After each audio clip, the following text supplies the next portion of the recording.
Here we go again. We're back on WD18 to talk about Watford. We're back talking about another managerial change. Paulo Pezzolano is set to be sacked as Watford manager, with a man who's been in the Watford dugout before, Javi Gracia, on his way potentially to be the new Watford head coach. We'll be discussing it all here today, live on WD18 on this Tuesday evening in this international break. We know, following Watford Football Club under the Pozzo ownership since 2012, it is never boring at any time, let alone in an international break. There is a change that is normally made, and myself, Jacob Culshaw, and Charlie Zazzera will be discussing it. We'll get the thoughts of Sam Yuko as well about this change. Charlie, but it's Groundhog Day. We've been here before. We'll be here again. We'll be here in a year's time. It's not really as much of a big deal as it maybe used to be following Watford. Potentially, the man who's coming in makes it a bit more of a bigger deal. The fact that he's been here before, and the only time that's happened in the Pozzo era is under Quique Sanchez Flores, who obviously came back for a second stint. How have you found today? Because it's been a busy one. Today has been fine. Obviously, kind of reacted to the news.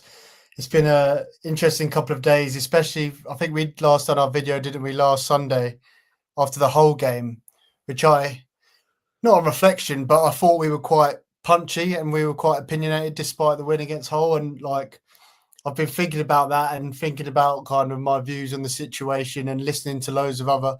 It's great to have so many different Watford creators out there to be able to listen to other people's views and try and get an opinion. And I had a great day Saturday, some beers with some of the from the rookie guys before and after. And then saw my mate in the Watford Junction Cafe before he had his kids, which were born today. So congratulations, Ollie and Abby. I know you won't be watching this, but lovely baby Gino and Scott. We welcome the twins to the world.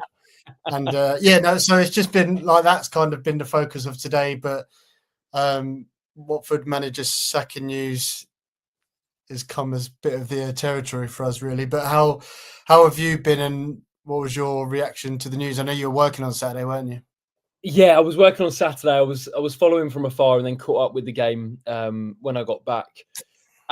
Look, I'm not surprised at all, and I think we all probably had a hunch that a change was going to be made with Pezzolano at some point. It felt like it was when more than if he was going to be sacked since he came in, and we'll get into that. But something just felt off, really. And I know when you look at the last week, when you look at that whole game, which we were quite punchy about, trip to Pompey and then Oxford at the weekends, you look at that week in isolation and you go, well, that's 7 points out of a possible 9. Wow, it must be great. You know, Watford's form at home, I think we're 4th in the home form this season. And I think Paulo's agency did a tweet saying it's the first time Watford have won 2 home games in a row since December 2024. So they were really pushing the narrative that something was building. And not to say that I thought something was, but certainly since he's joined, it's the most, in inverted commas, positive I've felt about him at Watford. Yet there was still this underlying feeling that he was going to go at some point. So I wasn't surprised that this news has started to come out. We must reiterate, it's not officially confirmed. It was initially reported by Sky, and they've been the main source. Anthony Joseph, Dharmesh, Chef at Sky, Chris Reed as well. They went with the line that Watford are set to sack Paulo Pezzolano. Let me just get that tweet up so for people who did miss it. Watford are set to sack manager Paulo Pezzolano. Crunch talks are being held today with the club hierarchy, expected to part ways with a 42-year-old. Sky Sports News understands Javi Gracia is the number one target to replace him. And Charlie, for me, the third line is what surprised me the most. Even at Watford, it just feels crazy, really, that Javi's coming back. Did you expect that?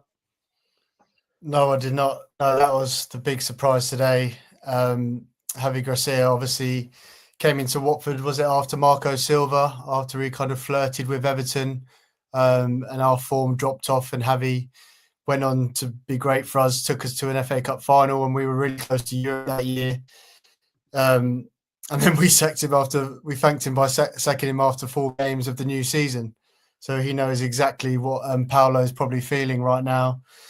And then, I'm sure we'll get into Javi a bit later. But that was the thing that surprised me most about today. There was a lot of rumours even after the game on Saturday, and they kind of haven't stopped about Pezzolano, which is kind of pretty normal when it comes to Watford. But Yeah, I think what you said there, and I know we spoke about it last week, even after we got kind of 2 positive results off the back of it. For me, the feeling, the vibe, it's just felt off. And I've just felt for a while now, especially after that international break, that first game against Blackburn, all of the really sporadic changes, starting 11s, even when we saw Portsmouth with Iracunda, it just feels, for me, and the reason that they've made this decision is, in my eyes, simply down to not really performance or points. It's the atmosphere around the training ground, how the players are receiving him, what they're feeling. Because you've got to remember, unlike most owners, Gino Pozzo is based at London Colney, so he would have been speaking to people, he would have been speaking to players.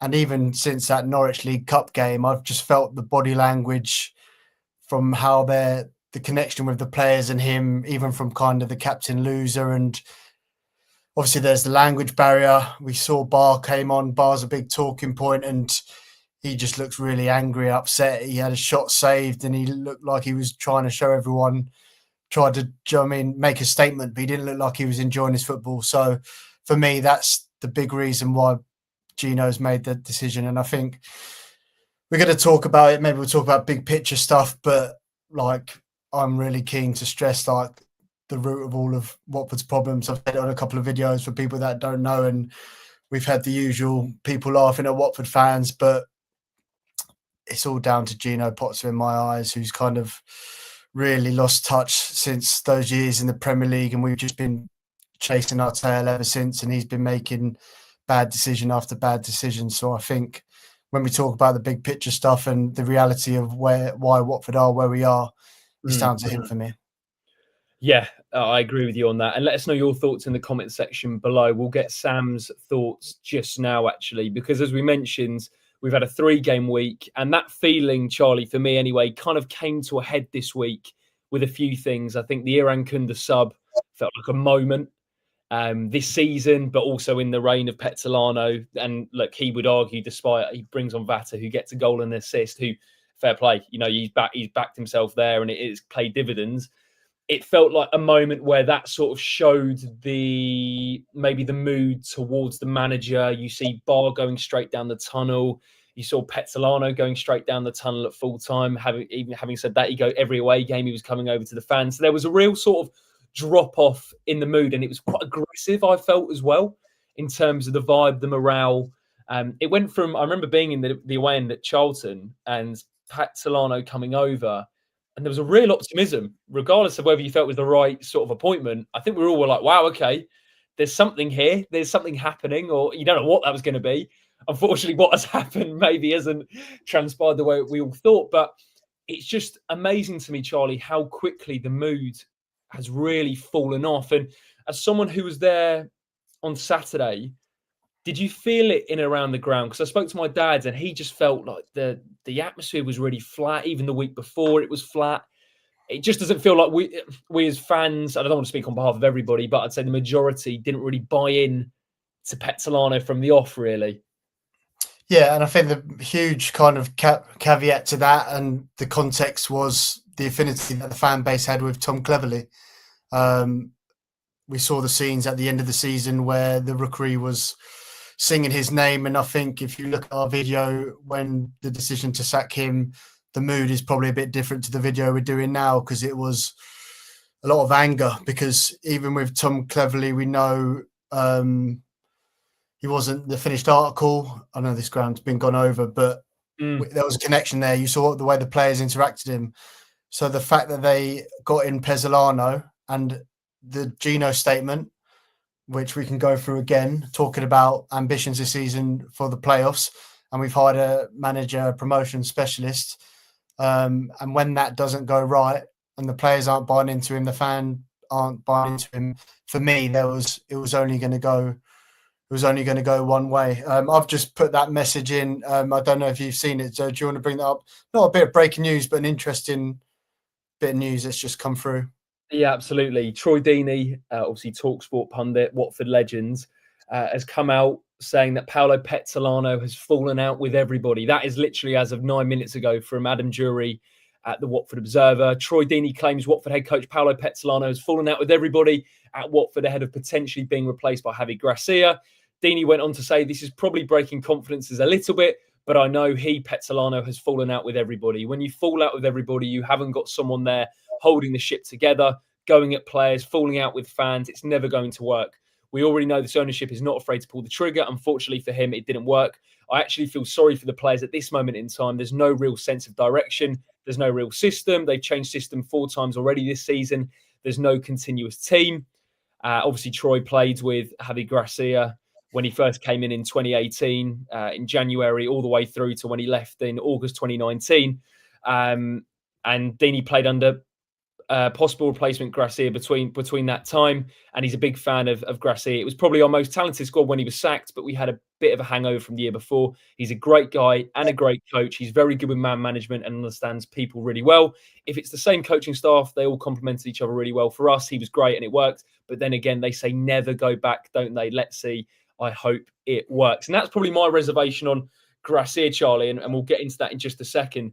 But just on sort of, it kind of confirms what we were all thinking about why he's been sacked. It's less maybe, okay, sure, Deeney does make a very valid point about how Pezzolano didn't know his best team. 10 games in, I think it's the shortest time a manager's been at Watford. I want to say, because Wilder had 11 games, I think it's the shortest in a long time. Rob Edwards had 10. Rob Edwards. I feel this is very similar to the Rob Edwards situation in terms of quality of squad and expectations we had.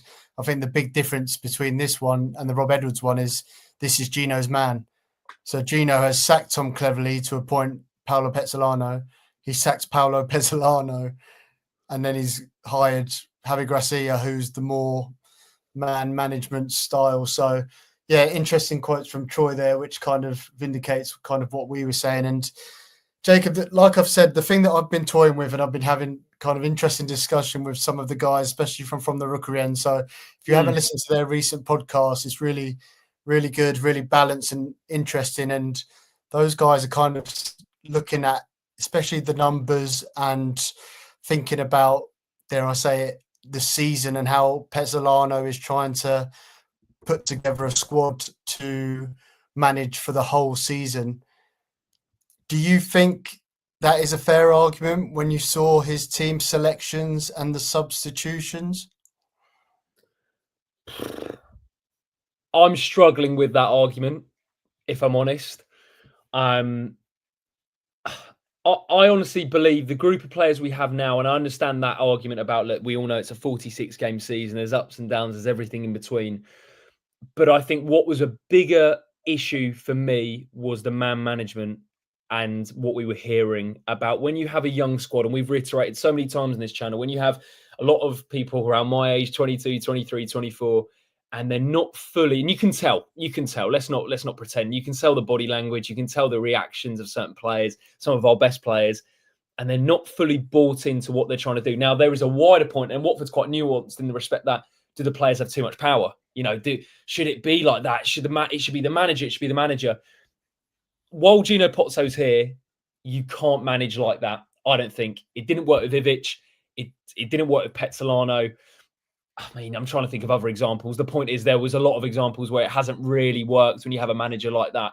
Now, that there's as you say, Charlie, there's a big discussion to be had about the ownership and where we're going. But in the short term, no one wants to sack a manager after 9 games, Charlie, at the end of the day. But something didn't feel right about this one. And we've sacked a lot better managers than Paulo Pezzolano. My gut was telling me it didn't feel right at the time. How quickly it was announced after Cleverley went felt like they were trying to sweep Cleverley under the carpet. It was released with the sort of, we're absolutely thrilled to announce Pezzolano's joined. And then you look at the track record and you go, okay, makes sense. And then we're hearing stuff about he's in the same mould as Jukanovic. He's in the same mould as Cisco, etc., etc. At the end of the day, Watford are in a position now where it's actually quite difficult to attract good managers. The hire and fire policy, Pezzolano was our 21st manager since Gino Pozzo's been at the club since 2012. So ultimately, tell me how many really, really good managers are out there going, you know what, I'm going to go to Watford. And if you're a Chris Wilder, for example, when he had a bit of a gap in his career, hey, it's a good moment. It's a good opportunity. It keeps my reputation. I'm in the everyone's thought process. It's great. Bilic, another good example. But when you actually look at the managers we've had over the since Javi left, really, because he was the one manager that gave us our best ever season in the Premier League, an FA Cup final finish, big wins against Chelsea, etc. You look at it and you go, yeah, there hasn't really been one that stood out. There's been a lot of potential, but even before that, mate, you look at Javi Gracia, probably the one before that where you're like, he's a guaranteed top manager was Marco Silva.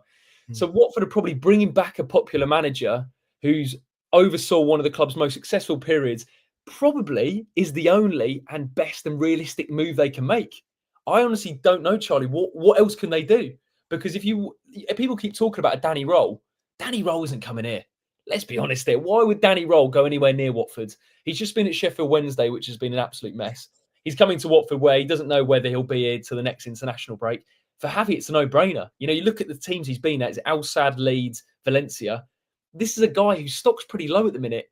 You know, his stock was highest when he was at us.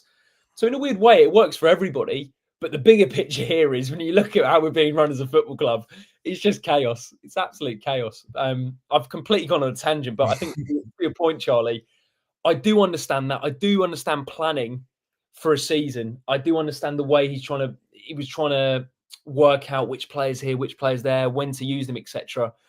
But I'm not sure I'm buying the way the players were responding to that, if I'm honest.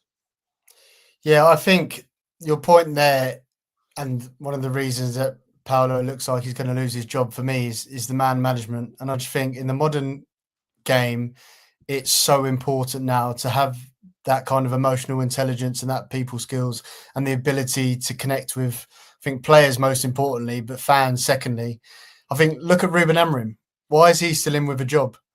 Got one of the worst records as Manchester United manager, but because his man management and his communication is pretty good, do you know what I mean? He's still in there. And yeah, again, like I have nothing against Pezzolano. I think during his reign, I didn't see any form of identity. The best I saw of it was that Swansea first half, where I thought we looked pretty structured defensively, and we looked quite methodical in terms of how we were getting through the thirds and creating chances.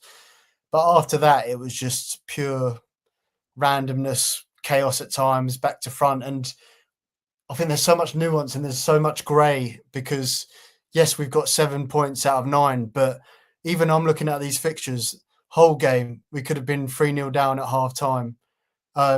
Portsmouth, like, we had 2 goals on the counter attack, and like people were saying, we have had loads of shots in that period, but I thought Portsmouth were pretty average. I think the last 3 teams we played were poor, and like Ngakia was playing at like left back. Like the goals we conceded at Portsmouth were pretty miserable, weren't they? And then even Oxford, I think they created 1.4 XG and in the ground going into it. And if you look at like momentum bar and stuff like that, I know we did play well, we did create chances, we should have been out of sight.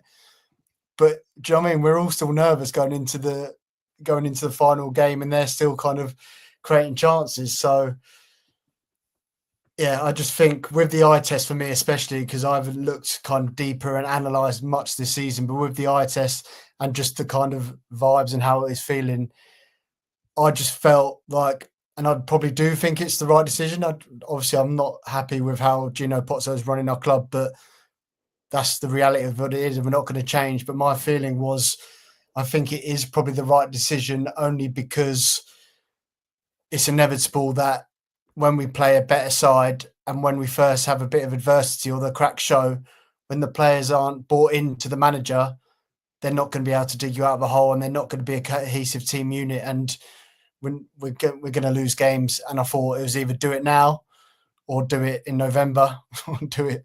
Do you know what I mean? So it's just, for me, the frustration and the anger I've got towards Gino kind of heightens because I feel you just had Tom Cleverley right there, and he had the buy-in and the connection with the players, with the fans as well. And imagine, I am really confident in saying that Cleverley would have got better performances and potentially more points than Pezzolano have with this squad at the start of this season. I don't know if you agree with that. I think so. I think one thing you'd guarantee the performances would be better because he knows the squad much better than Pezzolano. So Pezzolano's, regardless of Pezzolano's got a better track record than Cleverley, like in terms of what he's done in the game. There's no doubt about it. You look at the promotions, etc. But he's starting from scratch, and this is why I do feel for him a little bit because it felt like his back was up against the wall from the off. I mean, Charlie, let's be honest. When we're talking about club statements and when he came in and the rhetoric being built, it was all being very much geared to promotion.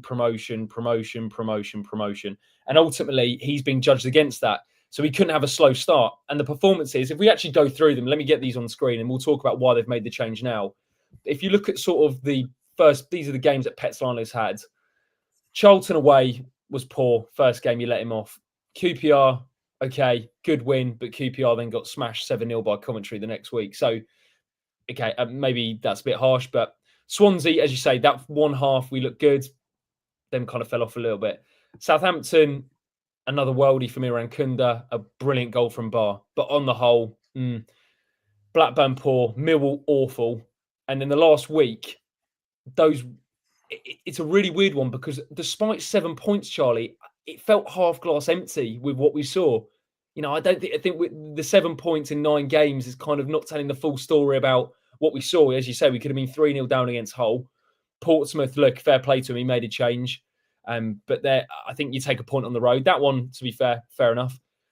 Oxford should be winning that as well. And to be fair to him, and Lou Orns did a very good article on it, he said tactically he made a tweak and Pezzolano made a tweak. So my actual only reservation with this, Charlie, is like, overall, I think this is the correct decision for the long term. I'm just surprised they've made it now because regardless of the reservations that some people have about Pezzolano, it kind of felt like we were moving in the right direction in terms of tactically, the squads. I don't know. I'm not saying it was perfect by any means. It wasn't. It was far from it. But it just felt like we're all going to have reservations about subs, about the lineup. It must be so bad behind the scenes that they've made the change. That's my biggest thing, Charlie, because let's put it this way, if we'd got these results right and the mood in the camp was good, he'd be here. Because that's not that bad a start, really. Okay, 3 wins in your first 10. What's that? 9, 12 points at your first. How many games? 9 games. Okay, it's not great. But we started pretty slowly in other seasons and we went on to do quite well. So that suggests to me that the atmosphere and the dressing room was so, well, I don't know, but had turned completely the other way that they had to make the change. They felt there was no other way it could improve.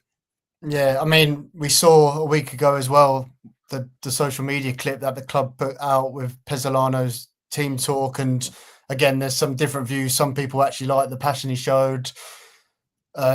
I thought it was a bit of a snapshot looking at the players' body language for that one. And for me, I think a point that I've noticed, especially more recently, I've felt there has been real kind of contrasting and the messaging's not been aligned at all.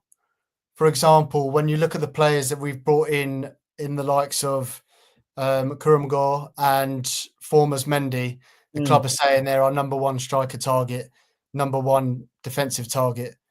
Mendy's played at right wing back and come on as a sub.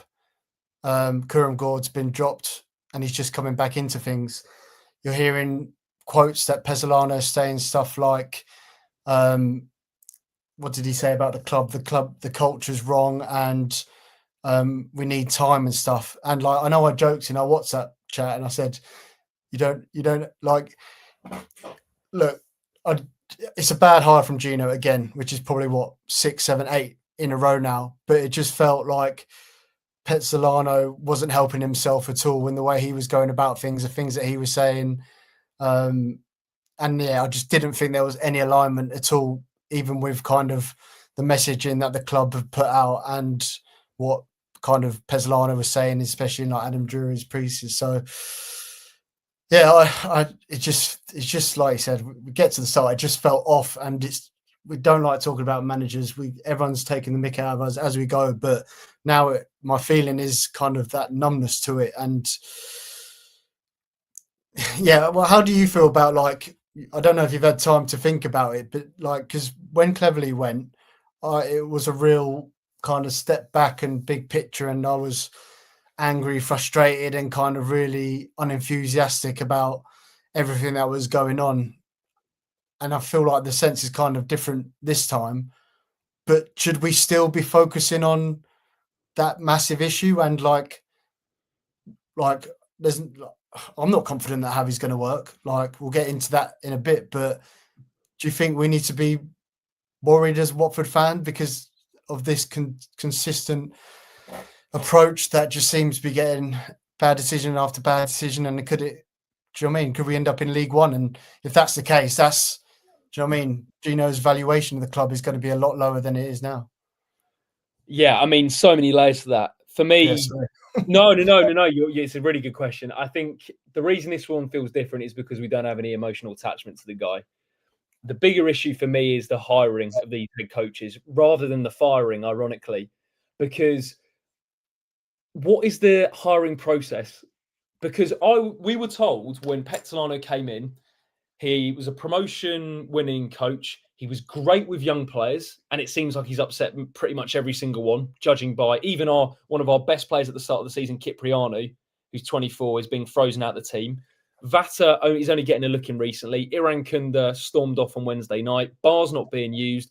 Duomo's been frozen out. Dumby is not making the matchday squad. So the point is that what we're being told and what's happening is just very different at the minute. The bigger picture stuff we can talk about all day, Charlie, to be honest with you. I think everyone sort of knows what to expect now.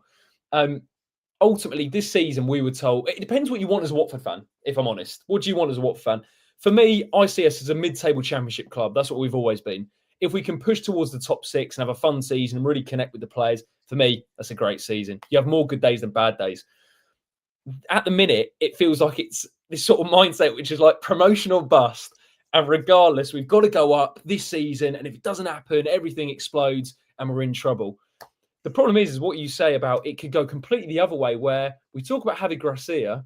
And whilst I absolutely love Javi Gracia, and he's probably the best Watford manager I've seen in my lifetime in terms of what he's achieved. You know, I speak to older fans who talk about GT, and he's put in that sort of conversation of where does he rank amongst the great man. And look, GT came back a second time and did really, really well. So you hope that it can be the same with Javi. But the point is that the hiring, that I'll go back to the start. The hiring is the issue here. It's just without a doubt. And what's weird is if you look at like the last 21, for example, it felt like they all made sense on the whole up until it's weird when you look back at it. But that Marco Silva one really did, I think, change the way they look at the head coach, because he, you know, threw the club away, he went to Everton. And from that point onwards, it felt like they were always just on edge with whoever they appointed. They weren't fully trusted into what that manager's trying to do. And even with Javi Gracia, Charlie, we think about it, he was unfairly sacked 4 games into a Premier League season. I know Troy said that it felt like a bit of a hangover. Ultimately, he was unfairly sacked. But my point is that you just look at the trend of managers we've had and there's no real consistency to what we're doing. I mean, when Ishmael came in, you're like, okay, it's a consolidation season.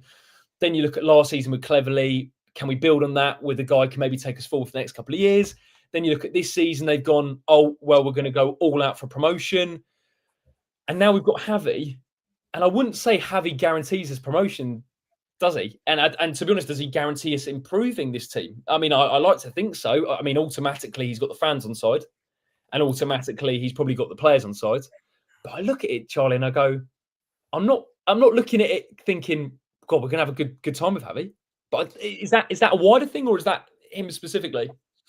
No, I think that's fair. And a couple of points there in terms of the hiring of managers. I feel like the recruitment of the managers is a disgrace, really, because it feels like Gino Pozzo is going on Football Manager, clicking a filter and going, all right, what do we need? Want to get promoted? Who's got promotion? Oh, this guy will do. And now he's like, oh, none of the players like him. Who's good at man management? Oh, I know Javi Gracia.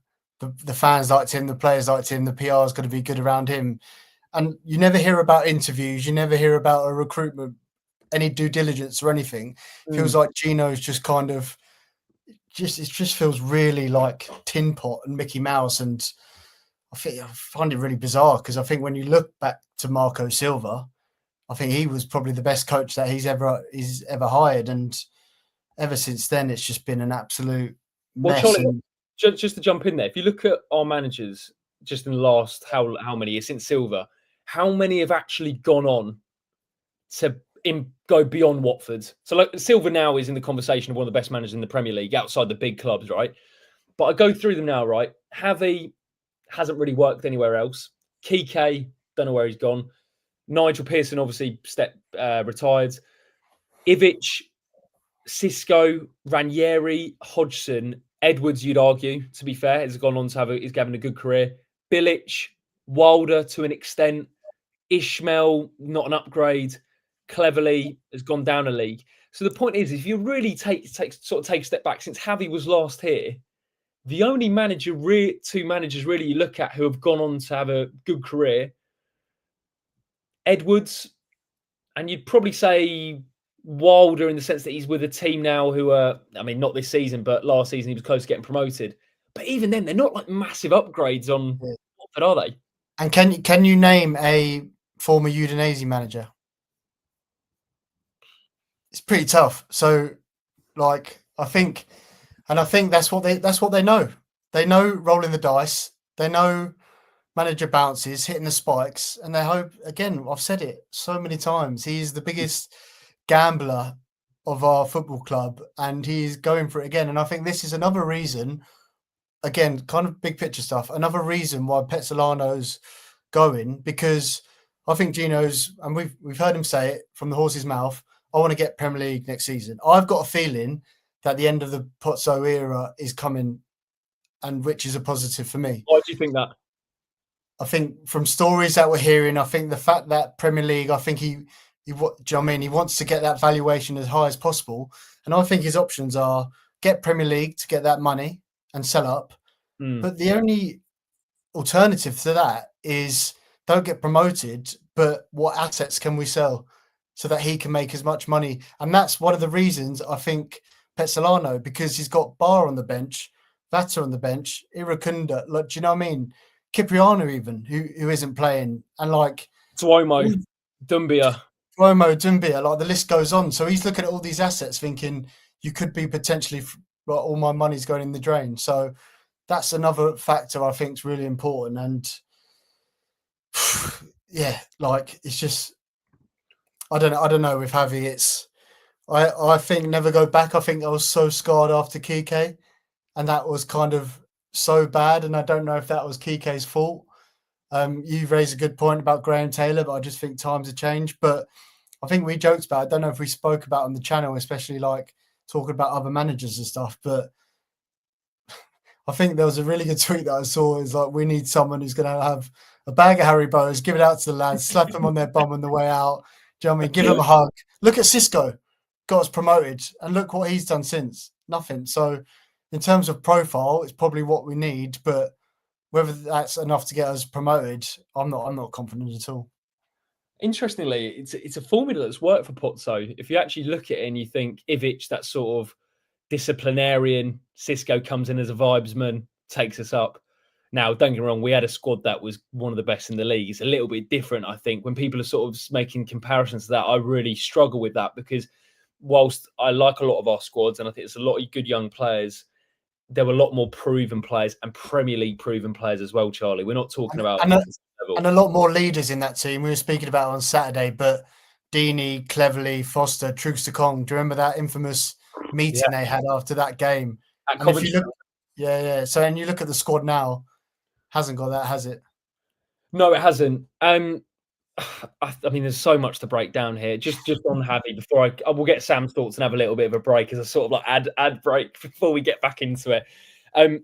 What do you say to people, Charlie, who feel that this appointment is acting on fan opinion by bringing back a popular manager to appease supporters? Do you think there's anything in that? No, I don't think they care about supporters. They sacked Tom Cleverly after watching the whole stadium sing his name. I just think they think this is the best solution to get results and potentially get promoted to the Premier League. You made a good point now about how Watford isn't an attractive place to go.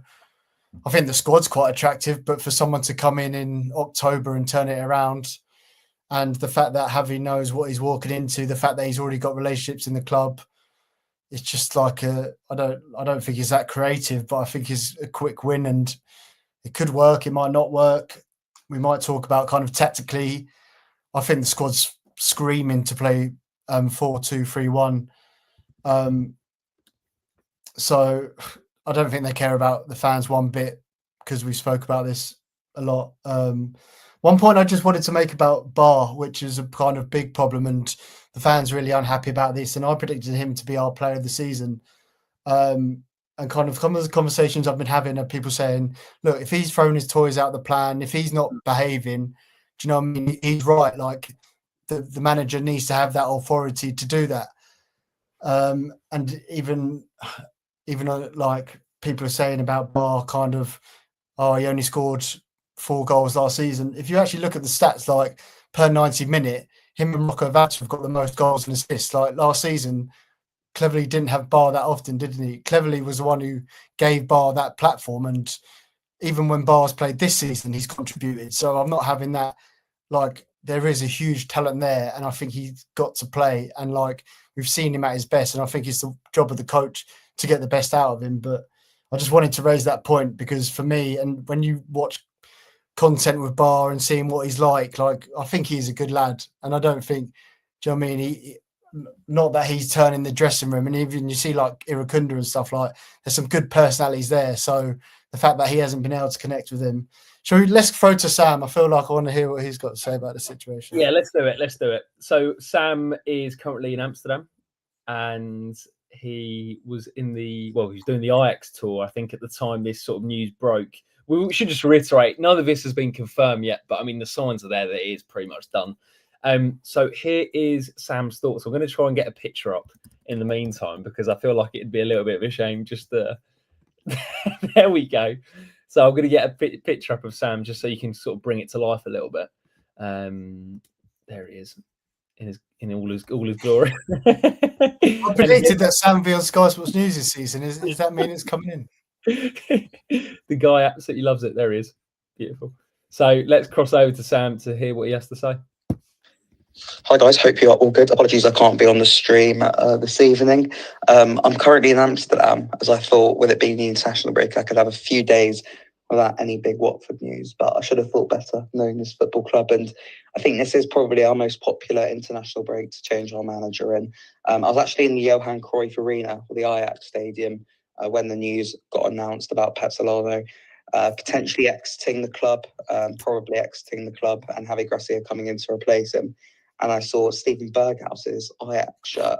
Obviously, he played 10 games for us back in the 2015-16 season. I think it was under Quique Sanchez Flores. And it did get me thinking with Quique, I do think his legacy was tarnished by his second spell at Watford in the relegation season in 2019-2020. However, I just got this feeling that we could see a repeat with Javi Gracia. I'm not too sure why. I really, really like Javi. I think he's probably better suited to the squad than Paulo Pezzolano is. However, I just really worry. Maybe I'm a bit scarred by what happened with Quique second time round. I just don't know why. Just my gut feeling says this might not go that well. And that might be the pessimist within me. But on the positive side, I think he's someone who immediately the fans are going to get behind. The fans did like him overall. And I think it's going to allow us to see the best of the likes of Irukunda, Rocco Vata, Quadro Bar as well. If you look at the way that Gerard Deulofeu was deployed in that 4-4-2 system in the year that we got to the FA Cup final, I think there are a few candidates who could play in that Deulofeu role, so to speak, and it's going to be really interesting. But word to Pezzolano as well. In reality, I think he was always set up to fail. Not set up to fail in respect of other Watford managers, but they haven't been backed in the transfer window, because this time around, I think he was backed with the players, just more with the rhetoric around it in the summer in terms of this season almost being we have to get promoted, and Paulo being on a 1-year deal, all the pressure being on Watford getting promoted this season. There was no time for room or growth, and even though results did pick up slightly in the last week with 7 points in the last 3 games, I don't think the performances ever really suggested that we were on the right path for a promotion side. If you look at previous teams that have gone up in the last few years. So in that respect, it probably is the right decision to change the manager, but the pressure was on him from the start.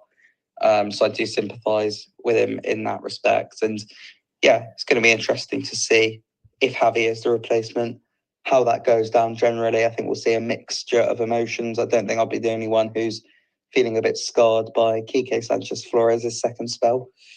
Yeah, never a quiet time supporting Watford. But yeah, looking forward to getting into my thoughts on a more deeper level in the future. There we go.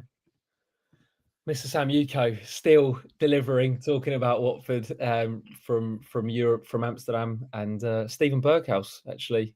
Never forget that cross to Deeney against Villa at home. Beautiful ball. The silence said it all. I remember him playing at Upton Park. I remember going to Upton Park and seeing it. I don't know if he started, but I remember being excited about it. He went on to have a good career, didn't he? Yeah, I think he went to Feyenoord, then he made the crossover to Ajax, and he got a lot of abuse about that. I mean, I didn't expect us to get on Stephen Berghaus on this video, to be completely honest with you.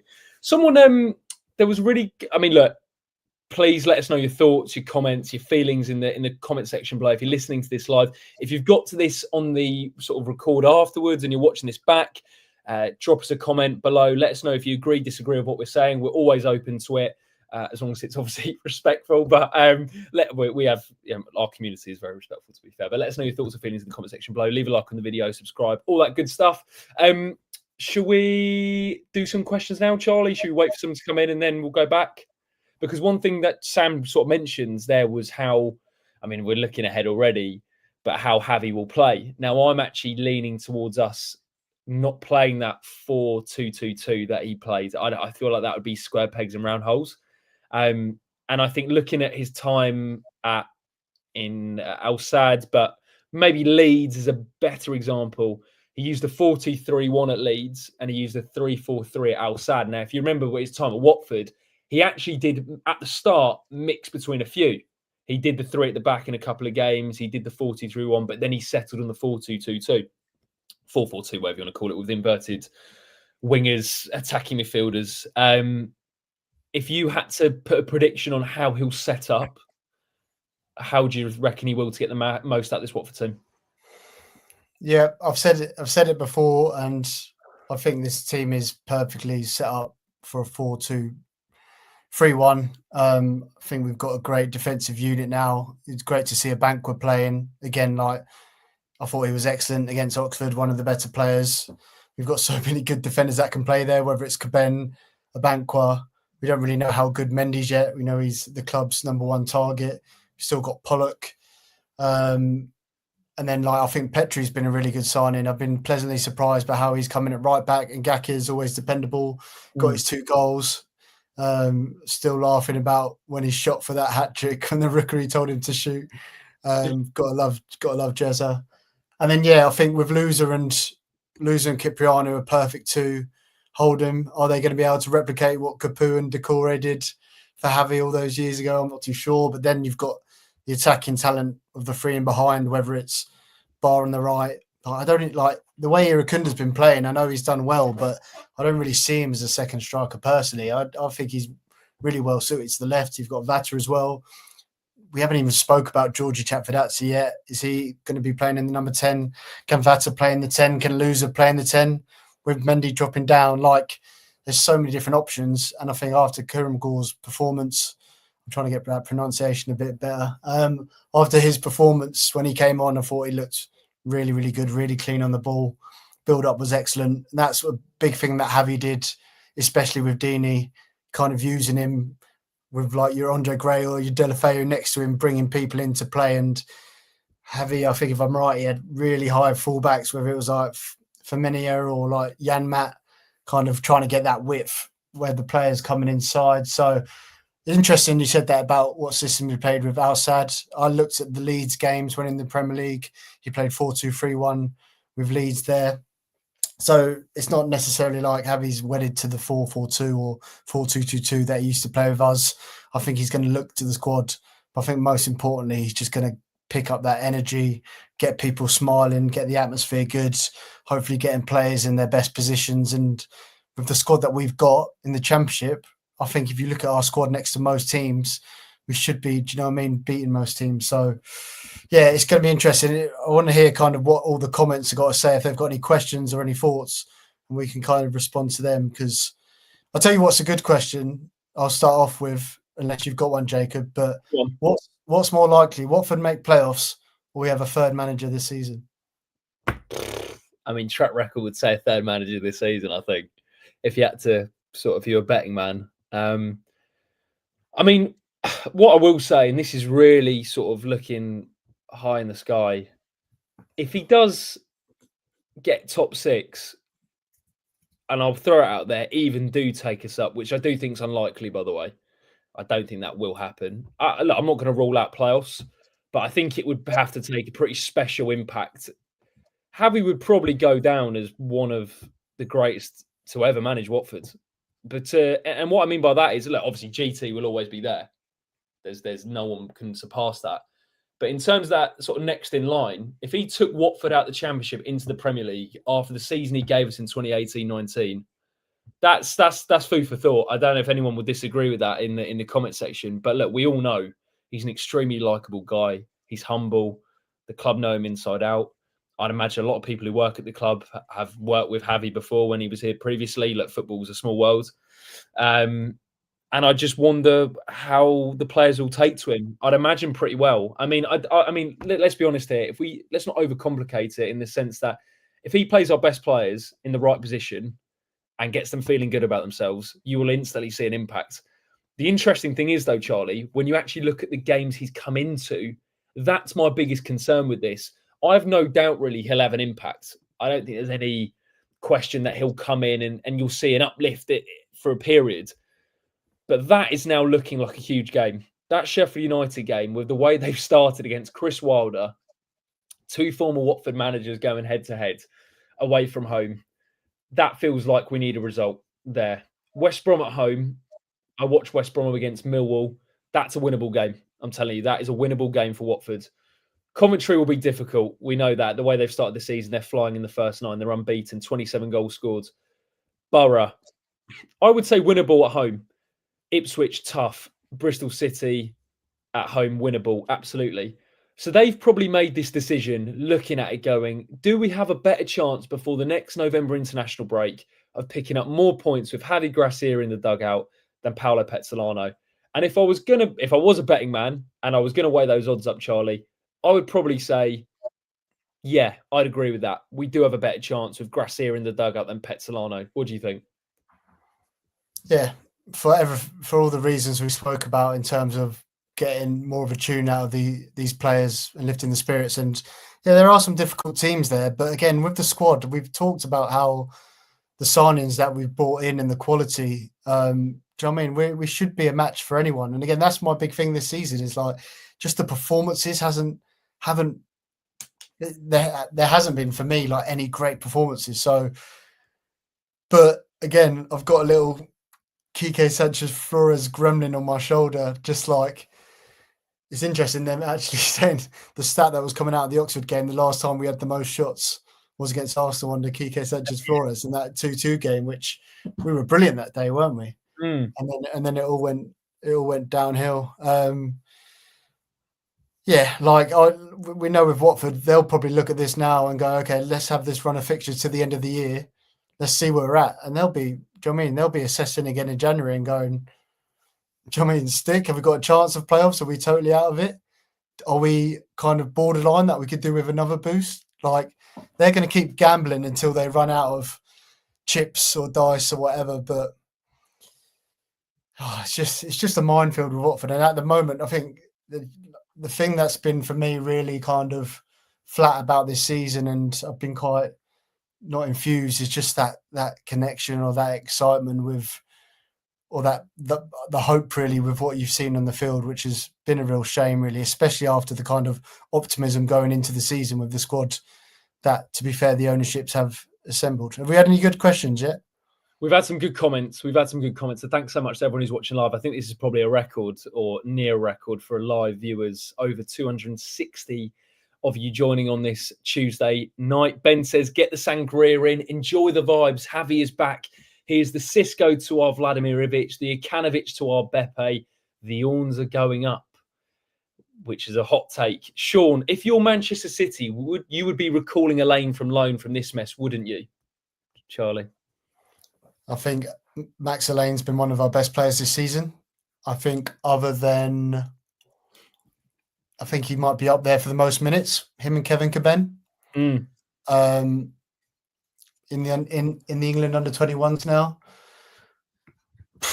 Would it surprise me? Apparently that deal got done because Pezzolano's got a relationship with Pep and he went there to the Etihad and saw him, but I think he's been an absolute revelation. And then if you talk about now where he fits in, is he going to be one of the two centre-backs? I think he's got a lot better shot if we're playing at 3 at the back than if we're playing as a 2, personally. For me, it'd be Caben and a Banquo, and that's really harsh on Max Alain, but those two got a bit more physicality than him. I'm not too sure. I feel harsh because on the ball, I think he's been excellent. I think he could play right back. He could probably play as a holding midfielder, but I'd love to keep him. But Man City recalling him would not surprise me one bit. No, I do agree. I think when you look at the pecking order in a back two, you want that physicality. You want players who drive forward with the ball. I think that's what a Banquo does probably the best out of our centre backs, is the way he can drive forward with the ball and play those sort of passing, breaking line passes next to Caben.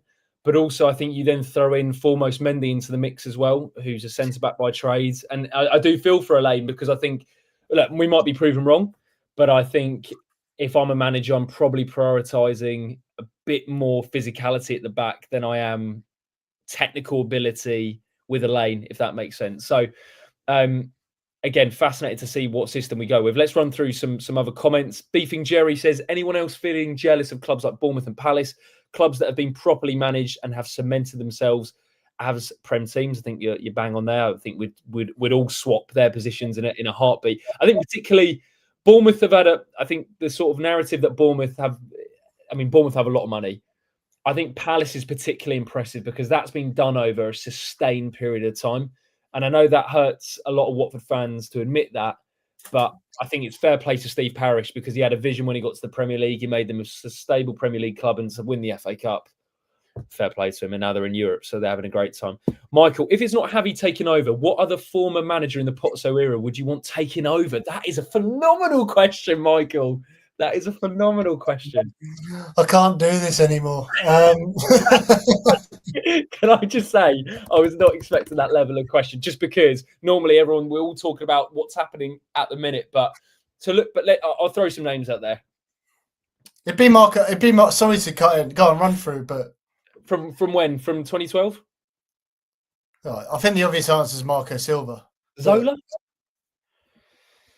Zola, I think we need to congratulate him about his role at the Ryder Cup, caddying and being the golf cart buggy for Team Europe. Yeah. What a guy. Nige? Well, to be honest, Pozzo's appointments now are just based on nostalgia and vibes. So probably, Silva's obviously the best in class. I think Zola would get probably a tune out of these guys.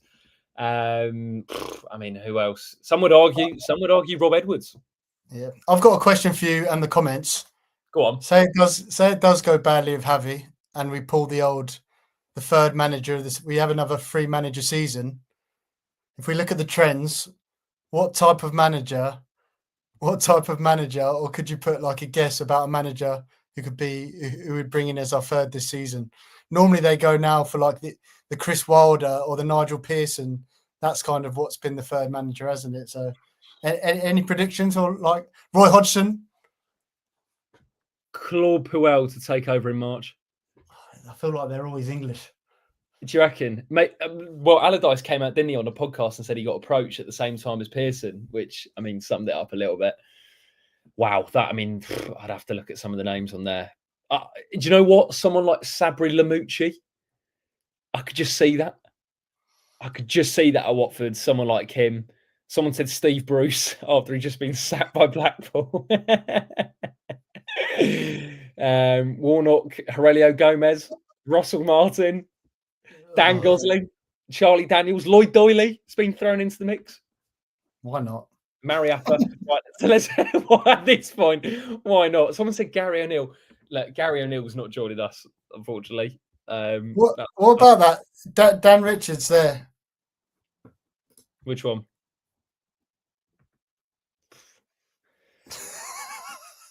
I mean, I wouldn't put it past us. I could see it.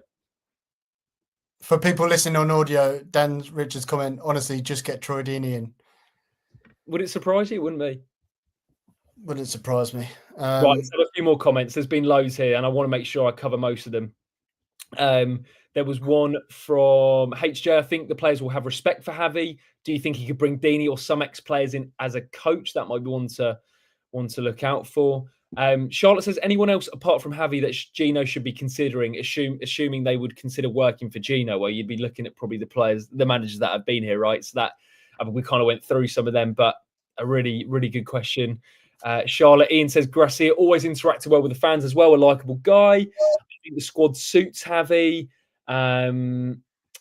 Michael says, do you think it'll be another cup run this season under Javi, Charlie?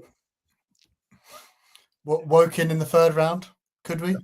Could swapping a bottle of sangria. Also, people are talking about the chant because obviously it was Javi Gracia. He drinks sangria. Came from Russia. Russia's Hertfordshire.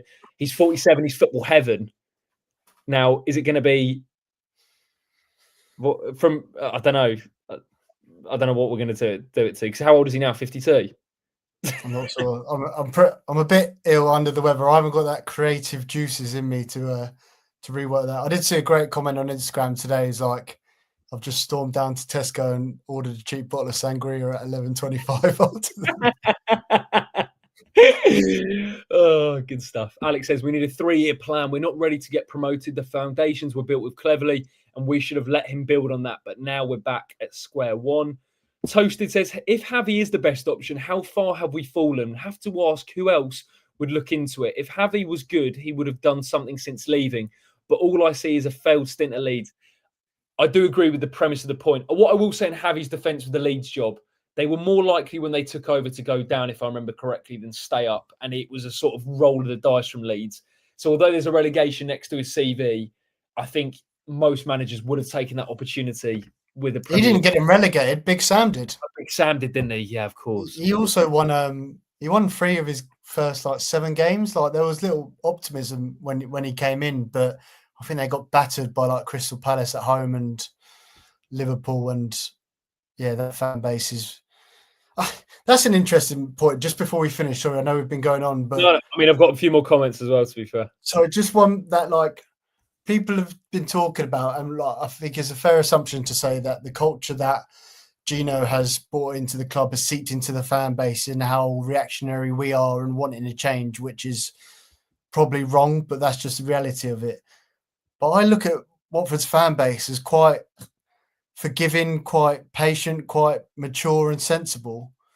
So do you think that do you agree that is fair that Watford fans are like that, or do you think Gino, the way he's acted, has literally seeped in, or is there a difference between stadium fans and online fans? I'm just thinking of teams like Leeds, and even I do some work now for a Liverpool channel, and they're losing their minds and going mad after losing 3 games. And some of the comments I'm reading, I'm like, lads, you just won the Premier League at a cancer. You've got the best players ever. So, do you know what I mean? It's all relative. But do you think Watford fans have changed because of Pozzo, or do you think we're still level-headed? that's a really, really good question. I think naturally, when you get used to something like with Pezzolano, I think 9 out of 10 people would have thought we're expecting a change. And that is us changing to the decisions and actions that Pozzo's made. Like, we're expecting it because of his track record. But I think, and it kind of goes back to what I said at the start, when I look at Watford as a football club, and someone said we're a top 30 football club in English football, which I agree. When I said mid-table, I said 12th, but you get the point. I would say from 12th to 6th in the Championship, that's sort of where I've always seen us. And when I look at our track record over a list of seasons before they came in, 11th, 14th, 16th, 13th, 6th, 20th in the Premier League, 3rd, 18th, 16th, 13th. So you get the idea, really. That's remarkable. You know that off the top of your head. I should go on the chase. But the point is that Watford are a team that might flirt with promotion, but on the whole, you're getting quite a stable Championship football club. And I think really what we're built on as a football club is almost in contrast to the decisions the owner's making. So I think us as a fan base, we're quite content with the idea. And I don't want to speak on behalf of people because I don't want to do that. But personally, anyway, I'm quite content with the idea. Is what I said at the top. We're in the Championship. We play some nice, attractive football. We flirt with promotion. If we go up, we go up. If we don't, okay, we'll see you next season. But I think the owners and the way they've acted means you've got this real big contrast between what Watford's built on as a football club on the whole over the last 20 years to what the owner's done since he's come in. And credit to him, us having 5 years in the Premier League, an FA Cup final, and our best season, ironically, with Javi Gracia, both of those things, almost have raised expectations with what we can achieve under the ownership. But Watford as a club hasn't been that really, since the 80s and those days. So I just think there's a real disparity between what Watford was before and what we've kind of not become, but expectations have just naturally changed, and the actions are just different to what we're built on as a football club. And you even look at it on a smaller timescale to that statement that they did under this did in the summer after sacking Cleverley, just so unnecessary. Like you just and that's what's changed the fans' mindset in my mind. And if they just sat Cleverley and got another guy in, I don't think there'd be this much of a narrative towards Pezzolano. But there's just no need to say we want playoffs. Like it's just mad. It's just madness. It just feels like it's always with that stuff, Charlie. It feels like we're sweeping up a bit of a mess that has been left behind. It's like put out that fire as quickly as possible because. You know, we all know that the fans didn't really want Cleverley to go on the whole. I know the back end of last season, but there was a real attachment there. Let's announce the next manager as quickly as possible to almost forget about it. Like you can see how it all sort of works. Alex says needs to be more fingers pointed at Mr. Pozzo again. We have to stop letting him off the hook. I think it's a very fair point that Charlie said about sort of different clubs. This is what the comment. Matt, good to see you, Matt. I'm sorry, Jacob. We're not a mid-table championship club. We're a top 30 English club, which is totally fair. As you say, GT came back and took us to the Prem. James, we are a joke of a club. Don't forget Ben Manga was a comment there. Gary says, does this mean Tom Ince has a chance? like in the Will Hughes role that Javi used to deploy? Yeah, interesting comments from Deeney saying he'd fallen out with Petzline had fallen out with everyone at the club. Michael says Cleverley had a small squad and got a lot out of them. Paulo has a large squad and so many players haven't even had a sniff of game time. And I think on that, Charlie, is there something to be said like if I'm Pezzolano tonight, I'd imagine he knows that he's had his ultimatum. He knows he's off. The papers are probably being signed or whatever. And there were rumours that Javi's been sort of in the background last couple of days. He would argue a couple of things. Firstly, hasn't he given enough time? But two, what is he supposed to do when you have a large squad? It's easy when you have a smaller squad and you can use the same sort of 11 every week. You make a couple of changes. He has a lot more players to manage. So does he have a point in that respect?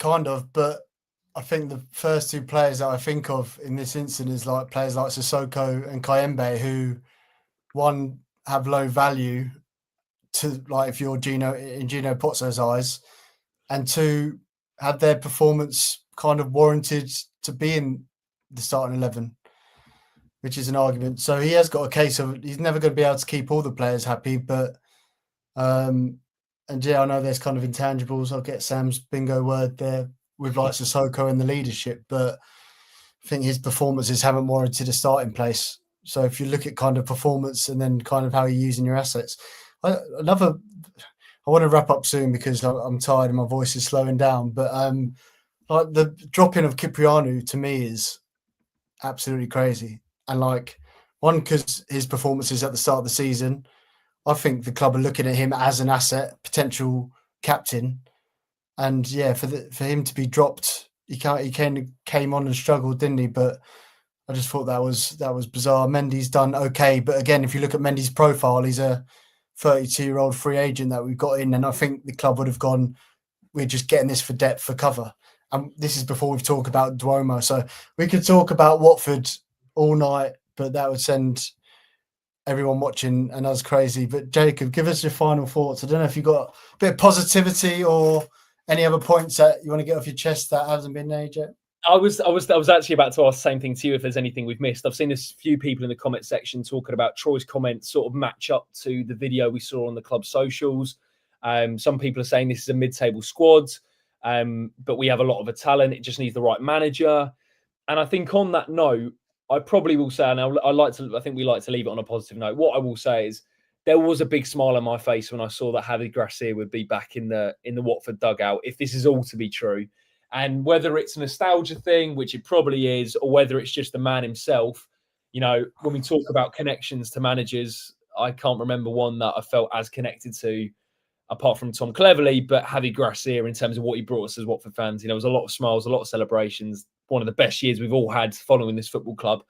So if he can replicate half of what he did in that year, or even a fraction of it, we'll probably have a good time. I just think it's always fascinating following this club under this ownership. And it feels a lot of the time we're now, I mean, ironically, we're agreeing with the decision, but the bigger picture stuff we're disagreeing with. I'm just, honestly, Charlie, the crazy thing is we talk about, some people are saying, I think it will click. Like yourself, I'm thinking, oh, do you go back? No one knows. No one knows. There's, you know, we've had appointments before where you're like, and signings where you go, guaranteed, okay, they're going to be top for us. They're going to be really, really good. They're going to take us to another level. With this one, and I think it's a fair point, the guy hasn't really worked that much since he's left Watford. And that was in 2019-20. He's had 3 jobs. Valencia, Leeds, which is brief. Al Sadd, okay, the level's not fantastic. So it really is. This could be a stroke of genius from Pozzo. If he fair play to him, if he gets promoted with Javi Gracia, I'll bite my hand off in May when we're all having a great time. I bite your hand off? Well, I'll bite his hand off. Yeah, not bite your hand off. I'll bite your hand off for that. Not mine, hopefully. But yeah, I think overall we shall see.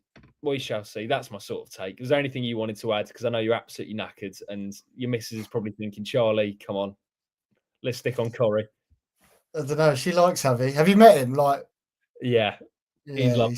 He's lovely, isn't he? I remember him speaking to my missus when we went down years ago, and she's always loved him ever since. So she smiled when she heard that. No, I just for me, for someone who like does this, and we talk about Watford a lot, and we go and it's a bit of a kind of passion doing this and speaking. Like sometimes you can get really bogged down in it and kind of depressed. But I think under this ownership, I've learned to like not take it too seriously.